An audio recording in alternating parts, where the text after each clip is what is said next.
ময়ূক শুরু করলো ডিপ স্টেটের সর্বনাশ হয়ে গেল। ময়ূক শুরু করলো বন্দরে ঐতিহাসিক বিনিয়োগ এবং এটা বাঙালি হিসেবে গর্বের দিন আজ সেটা নিয়ে। এবং আজ আমাকে যখন আপনার কাছে আসতে হচ্ছে তখন জানতে পারছি কলকাতা বন্দর, যে বন্দরের বিধায়ক, তার বাড়িতে সিআইডি, এরপরে হয়তো ইডি, সিবিআই সব আসছে। মানে আমরা ক্রমশই তৃণমূলের জন্য পেছনের দিকে এগোবো।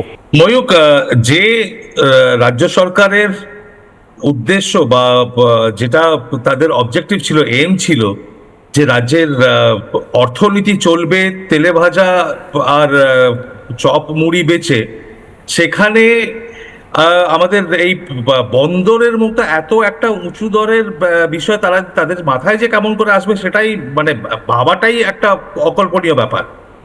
কিন্তু আজকে যে সিদ্ধান্তটা নেওয়া হয়েছে সেই সিদ্ধান্তটা একটা অসাধারণ সিদ্ধান্ত।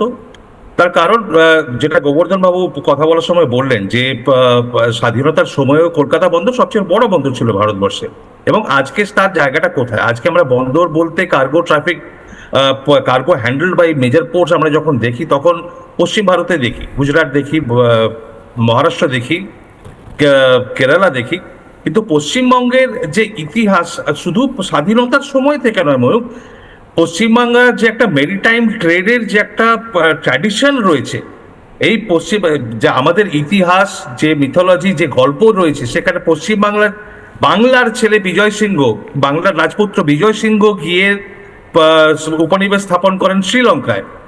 বাংলা থেকে যে নেভি, যে মেরিটাইম ট্রেড গিয়ে দক্ষিণ সিঙ্গুরের বাসিন্দা, আমি শুনেছি সিঙ্গুরের বাসিন্দা, তাম্রলিপ্ত। তো এই যে ধারা, এত হাজার বছরের যে ঐতিহ্য, যে ইতিহাস, সেগুলোকে সব ভুলিয়ে দেওয়া হয়েছিল শুধু চপ শিল্প দ্বারা। কাটমানি শিল্প, চপ শিল্প আর গুন্ডাগিরি করে যে কোনো ভাবে হাতে ক্ষমতা ধরে রাখা, স্বপ্ন দেখতে ভুলে গেছিল বাঙালি এবং বাংলা। এবং আজকে যে ক্ষমতা পরিবর্তন হয়েছে এবং 1 মাসের মধ্যে এত বড় বড় সিদ্ধান্ত নেওয়া হচ্ছে, সেটা দেখে খুবই আনন্দিত। যে কোনো পৃথিবীর যে কোনো বাঙালির পৃথিবীর যে কোনো কোনায় বসে অত্যন্ত আনন্দিত এবং গর্বিত হওয়ার কথা। আমি তো বটেই। ঠিক।